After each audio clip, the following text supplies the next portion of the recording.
সমাজে তিন শ্রেণীর মানুষ বাস করে। এক,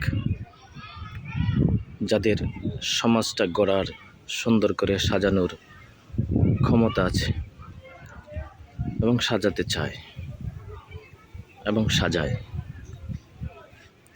দুই নাম্বার, যাদের ক্ষমতা নেই, গড়ার ক্ষমতা নেই, কিন্তু যারা সাজাতে চায়, যারা গড়তে চায়, তাদের সহযোগিতা করে। তিন নাম্বার, যারা সাজাতে জানে না, গড়তে জানে না, শুধু ধ্বংস করতে জানে, এবং যারা সাজাতে চায়, গড়তে চায়, তাদের বিরোধিতা করে, হিংসে করে, ধ্বংস করে। এই তিন নাম্বার শ্রেণীটা প্রত্যেকটা সমাজের জন্য অভিশাপ।